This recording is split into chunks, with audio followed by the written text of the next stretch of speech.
From deep in the Burbank Media District, it's time for another edition of myBurbank Talks, presented by the staff of myBurbank. Now, let's see what's on today's agenda as we join our program. Welcome back to another episode of the Women of Burbank. Today, I have two incredible Burbank women, Lisa Dyson and Andrea Daveline, who are part of the cast of the Civility of Albert Cashier, a new musical that is performing at the Colony Theater here in Burbank. The show, which opened this past Saturday, will be running through September 22nd and is about the true story of Civil War hero Albert Cashier, who was born Jennifer Hodgers.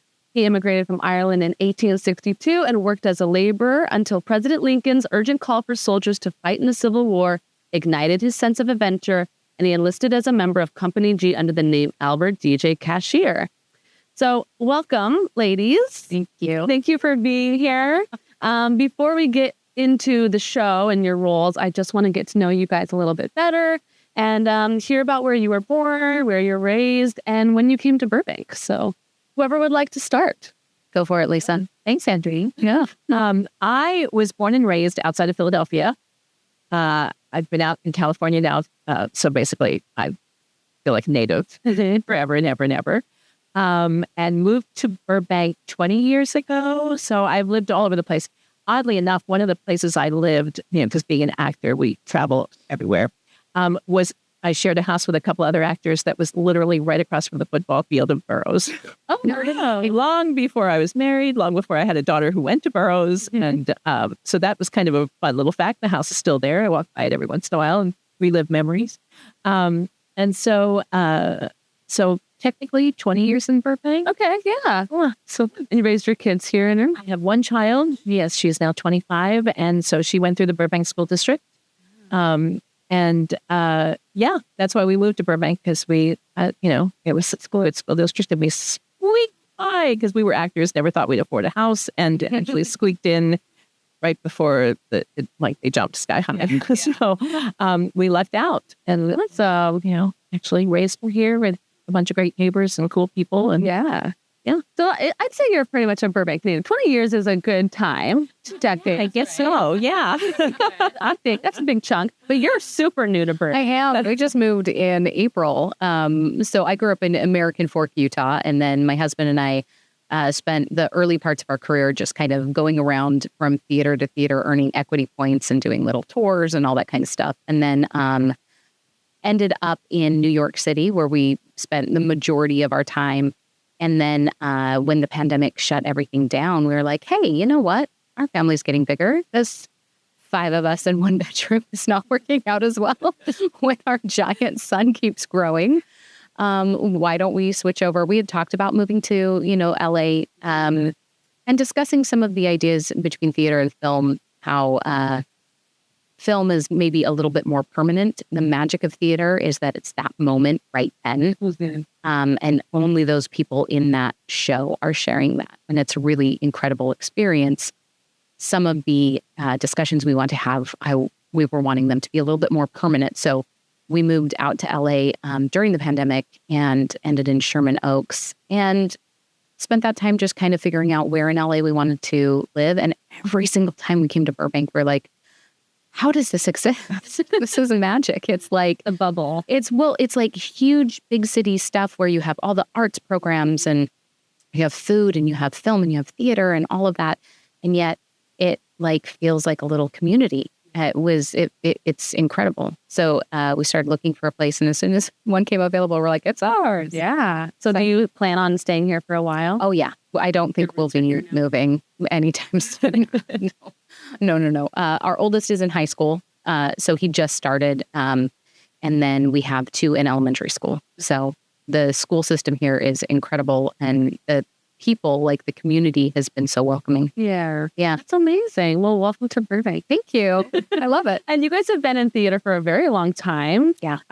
You were saying that your first role was a chicken at age 4. I was in Mary Poppins. My dad was a director, and he just kind of threw us all on stage, and any show that he directed in town, I was a part of no matter what. And then all through middle school, high school, college, I went to college on a theater scholarship. And somehow it was surprising to my parents when I grew up and was like, I'm an actor. And they're like, wait, what? And I was like, yeah. That's for casting the other chicken. Yeah, it all started with you, Dad. So that's been quite a few years. And yeah. And another really cool experience that I read that you worked at the Finding Nemo, the music World Kingdom. Yes. So tell me about that. It's amazing. So Bobby and Kristen Lopez, who are big Broadway composers, and they do have amazing shows. They were hired to do a full-length musical. They cut it down to 48 minutes and they put it in the park.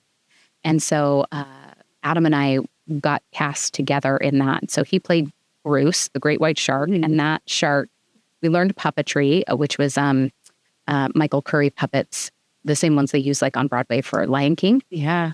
So Bruce was like this 27-pound shark that Adam had to learn how to like swim around and manipulate. And then I played Dory. So I got to learn mechanical eye blinks and lip syncs, and I got to fly. Like I learned flying and the Foy system and everything. It was such a fun time. And we were there for 2 years. And then Adam went and got his master's degree. And then I went back for another year just with myself and my son while he was, so we were like apart from each other for a year. Adam was in San Diego and I was in Orlando with Xander. So that's such a cool experience. It was amazing. And the people down there are incredible. And it's an equity park. So they're really, really good about, owning your time. Like you own your time. And it was such an incredible experience. Yeah. Loved it. And Lisa, you have an incredible resume with tons of theaters. I'm a dinosaur. You're young and vibrant. Or again, the check is in the mail. And you were talking about a lot of the theaters that you have been at are not in existence anymore. Yeah, sadly, and I think that's just a sign of the times. Is that the big houses, and you can see it now with downtown, the Center Theater Group, and just trying to get people in. Subscription audiences are not really there anymore. I mean, I know that was my mom's generation, would have season tickets, and we don't really do that anymore. And so it's hard to fill those 2,000 plus seats. Yeah. So they're beautiful theaters. I'm lucky to have worked in them prior to them no longer, experiencing actual stage plays. And dinner theaters down out here have all gone away. I mean, there was a time when literally you could just make your living going from dinner theater show to dinner theater show because each one would be 3 months or 6 months. And it was great. And that doesn't exist anymore. Not out here. It does sort of in other parts of the country, but not out here. People kind of got away from, and the pandemic didn't help. No. Right? Because everybody got used to just sitting at home with their big screen TVs. And at a time when live theater is so important right now, the storytelling of it and just getting people out there to experience that feeling as all together as an audience, the gasps or just the applause. There's nothing like it. We're so lucky to have the Colony Theater. Very lucky. That's another real fight. Yeah, it is. That's a whole story. That's a whole podcast in itself. I do feel like the arts really begins in the classroom. Like, you both have raised your kids here in Burbank. How important is it for you to have arts incorporated in the school system? I mean, for me, if it's not in the school system, like when we were in New York City, they didn't have a theater program. So our theater company, Mont Theater Company, made a theater program for the school. Because one of the things that I say is we spend so much time and effort on athletics, and there's so much great things that kids learn from that. However, if you can stand in front of people and say your piece, if you can speak confidently, if you can take a moment and put yourself in someone else's shoes, that is a lifelong skill that will benefit you no matter what you do in the future. Your ability to speak and think through things in a different way is vital. And without the arts, I don't know how you do that quite as well. Yeah, exactly. To piggyback on that, because that's exactly what I would say. Because I used to do out here in Burbank School District, I interviewed before we moved to Burbank to see how they had arts education, because I put in my resume. For 5 years, I worked with a company that worked for Music Center on tour. Yeah. And we went to every elementary school. And Bret Hart happened to be one of those tryout schools for Music Center on tour. So when I went and interviewed, because we were living in that neighborhood, the principal at that time, Diane Berger, was like, oh, yes, I love being the one to have the, try out all the new acts or whatever, Mm-hmm.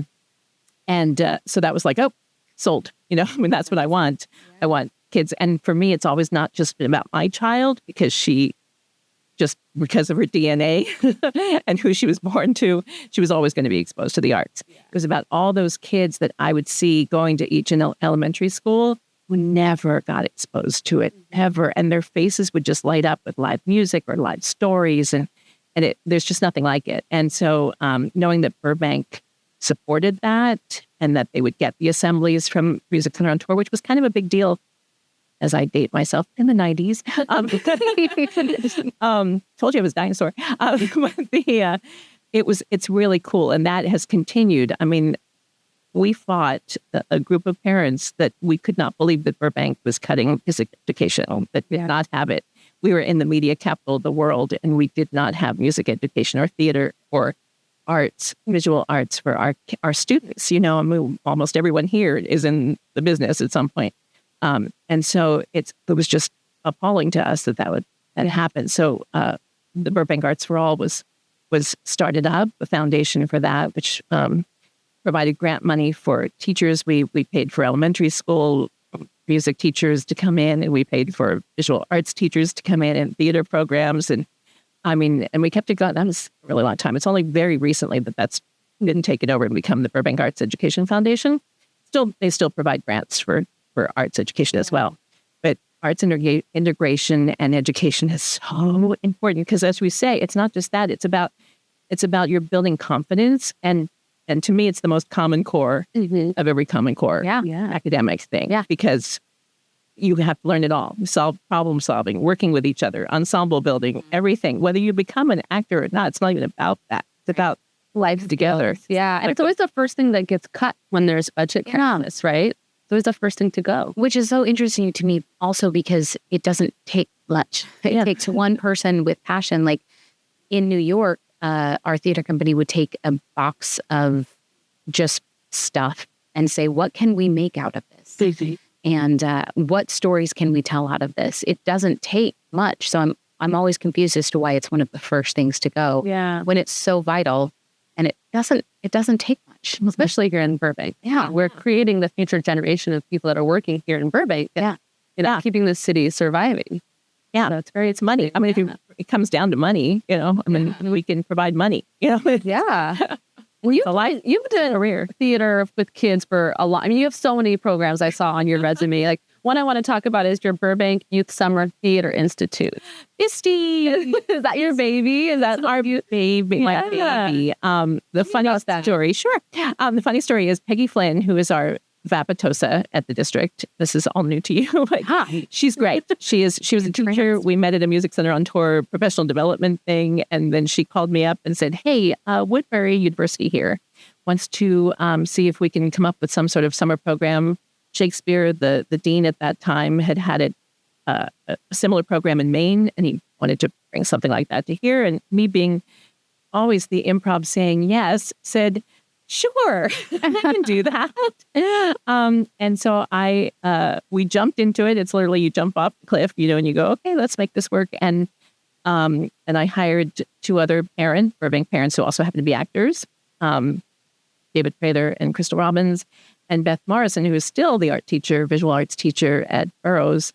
And our team, we did Shakespeare in the Park for kids 8 to 16, and we did it for 9 years. And I edited the scripts down to a manageable hour-ish, because it was Shakespeare in the Park with no lighting, no lights. So we had to be done before it was dark. And for 3 weeks every summer, from 9 to 3, the kids would learn Shakespeare. They would learn character. They would learn what it means, how to understand it, how to decipher Shakespeare, how to play and make everyone understand what they're saying. And there was always a musical element because it was me. And Beth would have them, they'd visualize props and, foam core for days and just pieces for costumes. And those kids were amazing. And then they'd do it, for an hour. And not, we, say you have to memorize your lines, and they'd all memorize their lines, and all different kids from all walks of life would do it. And it's one of the things I'm proudest of, because then they don't, they'd be like, oh, wow, we totally get it, why they even get to high school and do it. Yeah. That's an experience that not a lot of kids get to have. No. Participate in something like that. Yeah. And even though it was hard, I remember it was like, oh, it was hard. It's still every year. It was like, what are we doing this year? As soon as you'd finish the one, they'd be like, what are we doing next year? And we did them all. And I think I wrote in my bio that there's nothing better than 13-year-olds acting out as rebellious teenagers in Romeo and Juliet. It's just so real. They're like, Mom, I don't want to do this. It's like, my gosh, you don't even have to act. I love that. Yeah, it was really, really fun. So super fun. Yeah. And another thing, it's always kids in theater here, time travelers. Oh, yeah. So that's parents and actors dressing up as historical figures and visiting elementary schools, which is still happening today? It's still happening on the Hill, on your section, in the woods. Your kids will see it this year, because I think Emerson. It originally started two moms who wrote for TV and film, and one was a sculptor. Just put this program together called Time Travelers. And then by the time I got here, they were sort of, their kids were out. And they were like, yeah, just keep going. And so at that point, we had adults doing it. And like I said, everybody's an actor. So, parents would be like, sure, whatever. And then my personal goal, was to have the Play Pro students in the high schools come to the elementary schools and do it. And that goal was realized. Like my friend Crystal, again, she was on the Hill. Her kids went to Burbank High.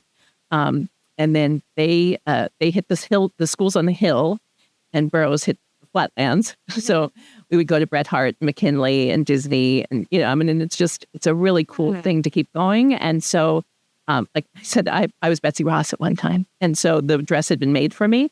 And I think it was maybe last year, I was at Miller, and I could see Betsy Ross walk by. Oh, that's my dress. Like, it was so cool. So now it is still the Play Pro kids doing it. Again, it's about trickle down, right? So once I left, there's nobody really stepped up at Burroughs. So it kind of got, and Guy Myers was there. It was my drama teacher. I was a drama mama. And that's changed as well. He's come back to teaching English. So it's all about the relationships that you do. And the thing, and another thing is that I was the parent who brought the fundraising, Burroughs Play Pro fundraising, to the colony, because I had a relationship with the colony and Barbara Beckley long before my child.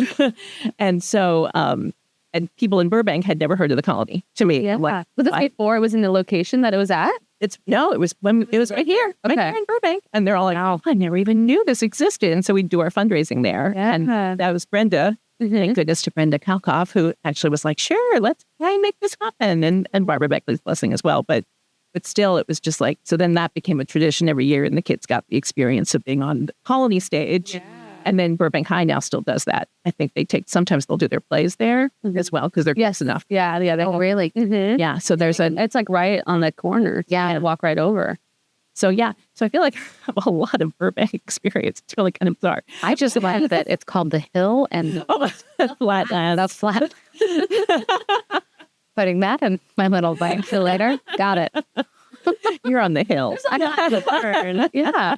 Well, are your kids into theater or the arts? Oh, yeah. Yeah. Not that I want them to be, but not that I don't want them to be. Meaning, I don't want to pressure them to have to do it, but all three of them love it. So all three of them sing, and all three of them play instruments, and all three of them have been in shows, and they love it. And so for as long as they love it, they will be involved.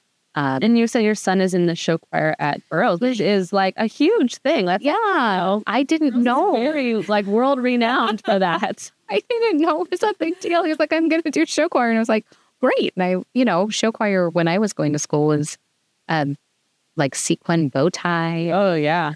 Some pot of berets and some grapevines to some Broadway songs. And that is not what we've gotten ourselves into. So he's in Men at Work and Sound Waves. So how has that experience been? Like going into Burbank Show Choir with have they had a first show yet? So we went to the final concert last year to see what what it was. He's like, Mom, you don't know what I'm talking about. And I'm like, you're right. I have no idea what you're So we went and I was like, oh my word, this is so much work. And the mamas and papas there that do all the work is incredible. This year, I'm taking kind of a backseat to just kind of look and see what this is, because these people all have expertise where I have none. And so I want to learn what they're doing and see how I can support. And then we'll see. I've got 3 total, so I'll be there. I'll be now. It's gonna be a process. So I'll see you there sometime. We'll be there. Our oldest are there, and then my youngest will probably be there when your youngest. Oh yeah, there. It's going to be a life commitment. It is. It's a life. Like we signed the contract in blood. Yeah. It's fine. No, but they're incredible. We just had a meeting last night, and it was really great. And I'm excited to support. He's very excited about it. So that's awesome. I love it. That's incredible. Yeah. And back to you, Lisa. Another way you're tied into Burbank schools is, people don't know this already, you are the Huerta Middle School Librarian. Yeah. Oh, that. You forgot that small thing. That's a huge thing. It's that you went from, volunteering and building these programs to now working with the district. So how has that been? I did. It's actually, it's great. I got into it because my husband said, oh, you know what? College is approaching.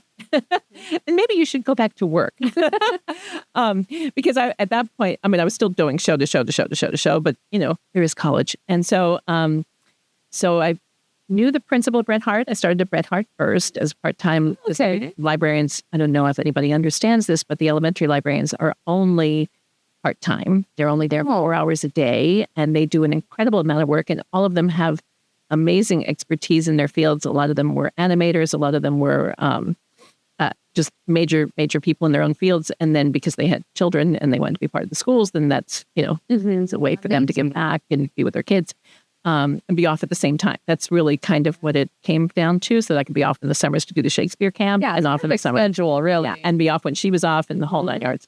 And then still do summer stock. There just was, timing was perfect. And then I went to Edison. So I did Bret Harte and Edison. And also because they didn't have, that was another thing that was cut. Library coordinators were cut in elementary school. And then that was a big mess. And then they brought that back with a lot of pushback. Mm-hmm.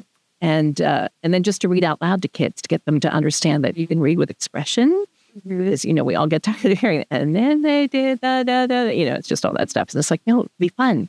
And so, and then Stacey Cashman brought me over to Huerta, which at that time was still David Stark Gordon, which is another podcast.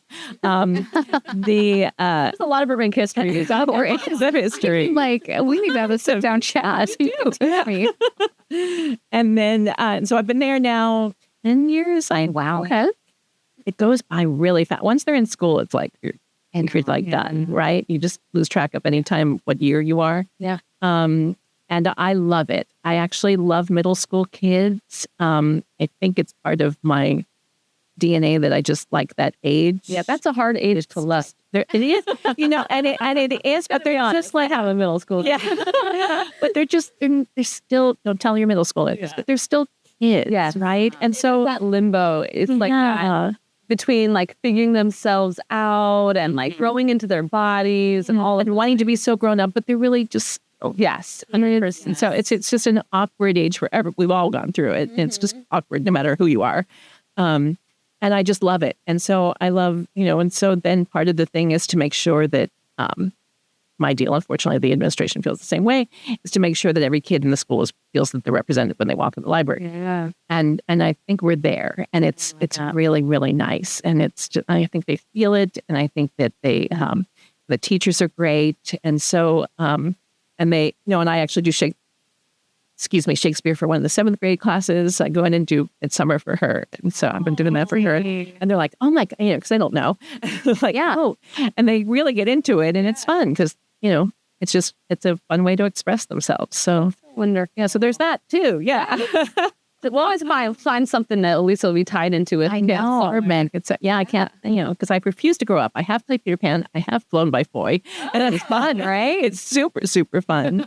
And so I refuse to grow up. I love that. You shouldn't. I have Peter Pan tattooed on my foot because I feel the same way. Yay! See, I love that. Kids at heart. Yeah. Love that. So tell me about what you're doing right now.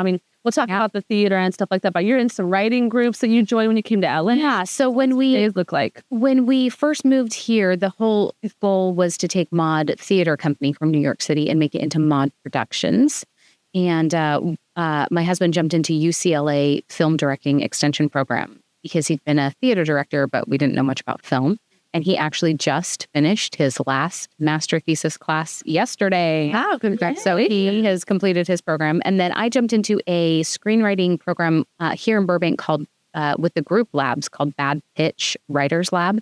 And it has changed my world. It's incredible. So I took a 4-week course with them, just kind of an entry level. And then now every single week for the past 3 years, I get to go to a writer's room, basically. And I pitch either 5 pages of my script, or if I'm struggling with structure, or if I'm trying to get my cards right, whatever it is, I take it and I have X amount of time. And the teachers there are incredible. Alexa and Caden are amazing, and they're both professional teachers, but also professional writers themselves. So we've been working. We just wrapped our first short that I wrote called Bigfoot in the Park. And we're going on our second one. We're starting it called Private Burials. Bigfoot in the Park is kind of like a short for a half-hour comedy. That's kind of what the world I live in is half-hour comedy and network, because I don't have the swears inside of my body or inside of my head. So everything I write tends to be pretty clean, but awfully silly. We try to talk about things that are important in the funniest way possible, so that when you have those poignant moments, they really hit home. Mm-hmm. Private Burials is about, I actually have 4 sons. My youngest passed away right after he was born. And so the half-hour comedy genre that I work in is with my husband. We're team writers. And then the stuff that I do by myself is a lot about women's roles and feminism, and kind of specifically the roles we just kind of put on moms and expect them to bear. And then we don't talk about it, and we expect them to get over things. And so it's trying to shine a light on some of those difficulties and nuances. That's beautiful. Yeah, thank you. Hearing those stories. Yeah, absolutely. Yeah, I'm excited to learn more about them. They're going to be great. Me too. Well, we're going to take a quick commercial break, and then we're going to talk about the Civility of Albert Cashier. Oh, I can't wait. Oh. That's so good. Discover your dream home in the captivating city of Burbank. Introducing you to Mike McDonald and Marianne Bean, Burbank area specialists. With over 3 decades of combined experience, Mike and Marianne have the privilege in assisting numerous clients in finding their perfect homes in and around Burbank. They understand each of their clients' unique needs and provide personalized guidance. As Compass Realtors, they leverage cutting-edge technology and stay informed about market trends to maintain an edge in the dynamic real estate landscape. Discover why they've earned the reputation as the go-to agents for all your Burbank real estate needs. Reach out to them today at 818-266-9766 and start a conversation. Disclaimer, Mike McDonald and Marianne Bean are licensed real estate agents, license numbers 01004729 and 020444937 with Compass, an independently owned and operated real estate brokerage firm. The California Department of Real Estate oversees real estate licensing and the activities of real estate agents in California. All right, welcome back. Thank you for that message from our sponsor. I want to talk about the show, Civility of Albert Cashier, your characters, and how your 2 characters especially kind of go head to head. They do. Their scenes are, it's like, good and evil, hot and cold. It's like, so tell me a little bit about your characters and their roles in this show. Sure. So I play Abigail Lannon, and she is a friend and ally of Albert in his later years. She is definitely on the side of a suffragette and votes for women and equality. And she's just also kind of entitled, like she's had the world go her way and she knows how to work within it. And so it's kind of shocking to her to see the world not go the way that she decided it should go. And so she has kind of some difficulty with this idea that she couldn't work things out for Albert the way she would have had them. And I guess a little backstory in this is the show kind of goes in 2 folds, 2 parts, and it kind of intertwines, young Albert during the Civil War and old Albert when he's injured by a car accident. He's in a home that's taking care of him, and they don't know that he was born female. And so your role, you're kind of keeping things undercover. Correct. You're showing up. Aware of it. And so I'm there to help him and support him, but I can't be in the home. Right. And you want to take him home to take care of him, to protect him. But then nurse won't let me. Head nurse. She wouldn't say that. Nurse. Yes. So my character is the some call her mean, but she's really not. She's well-meaning. I believe, I know I recognize her, even contemporarily these days. She means well. She feels bad. I mean, because she finds out that Albert is a female, which goes against everything she believes in. And so her plan is to save him, which is slightly different from Abigail's plan. Yeah, slightly. Is to just have him admit it, that it was all a lie, that he's lying, and so he doesn't go to hell. Is basically what the deal is, you know. And it's like I want to make sure that he's safe and he's happy and gets over this whatever delusion he's under, you know, she's under. So I go about it that way, which sort of is completely the opposite way of Abigail, and we do. Our words. we have some words on. But it is interesting the way they've crafted it. There's a lot of disagreement and there's actual physical war and dying and everything, right? There's a lot of masculine things that I would say masculine energy. And so when it comes to our arguments, they tend to be a little bit more polite. They tend to be a little bit more, well, let's have tea and in the talk face. this out. We're going to discuss this as civilized people. Yes. So it is also, I think, a foil to all of the deep masculine difficulty and death and issues there. And then we as the women come in and it's a little bit more mannered, a manners play. Yeah. And the way, Andrea just said, the way it's crafted and is written is the women are both very clear-cut characters. I mean, they're not, you could meet them on the street today. Mm-hmm. I mean, you absolutely could. And so it's just, they're so fascinating to play. They're not stereotypical. They're real human. Yeah. Which I think makes it even more interesting. The dynamic between the two of them is just, you can understand both points of view. Especially when you take that time period into consideration. Yeah, 1911. Yeah, 100%. Yeah, and if you take Nurse Smith's position of I'm trying to save you, like I like you and I want to save you, and it comes from a place of I'm only doing this for your good, not I hate you and you're a terrible person. Right. It adds that other layer on top of it where because we all know those people, right, who genuinely fear for our souls or our well-being. And you're like, I really appreciate it, but if you could just back all the way off of that, that'd be great. Yeah.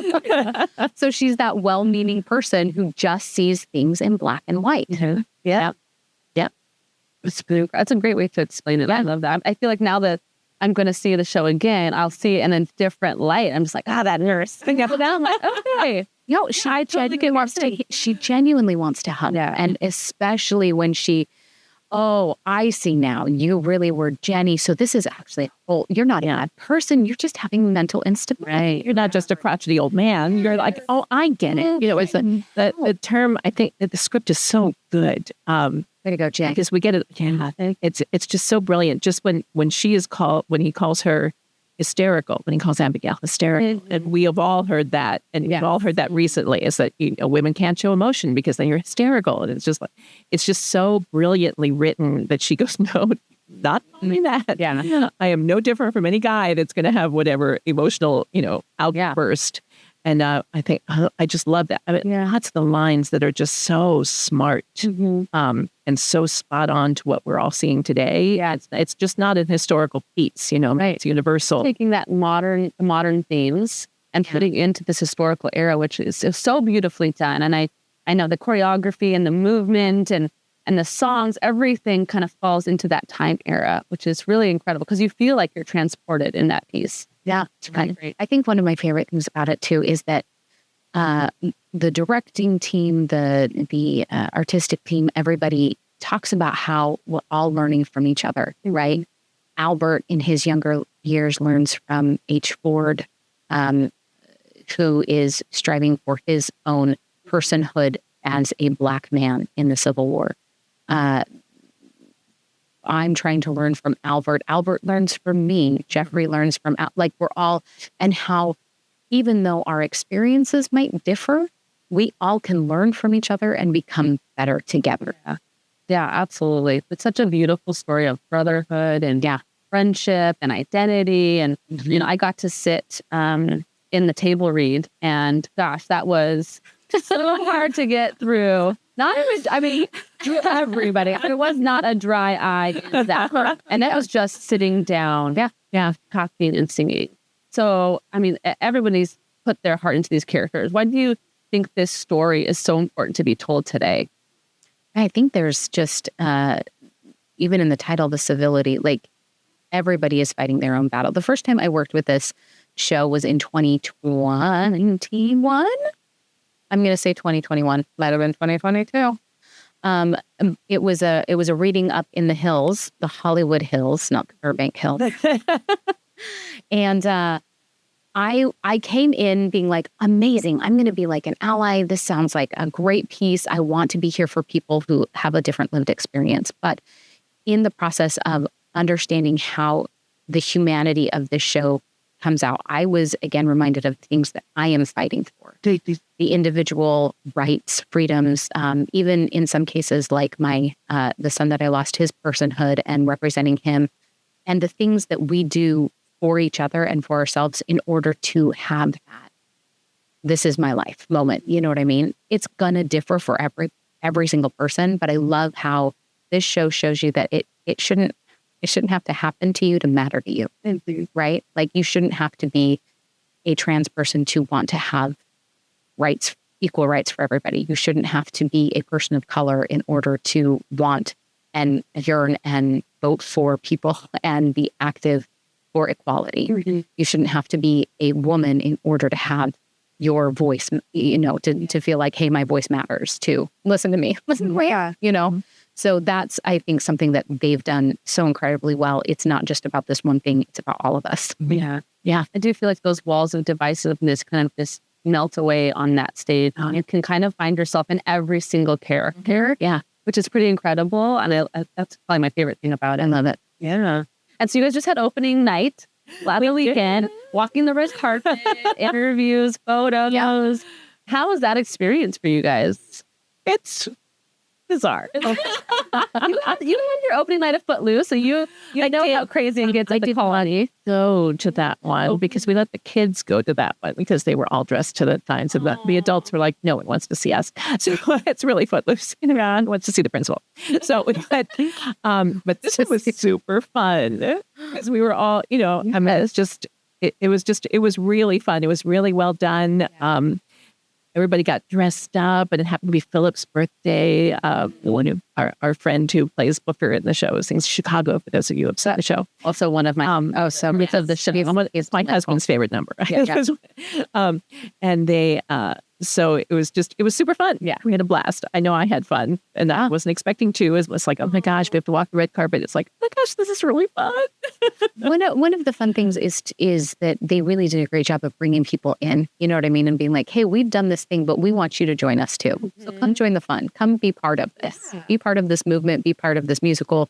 Be part of this feeling. There's people that flew in from all over for this show. You had celebrities, you had council members. I mean, it was a big mix of incredible people that got to witness that night, which was really cool. Yeah, I think Jay and Christine and Robert, the producing team, have just been all out incredible. And then Heather, of course, with all of her work, contacts at the colony.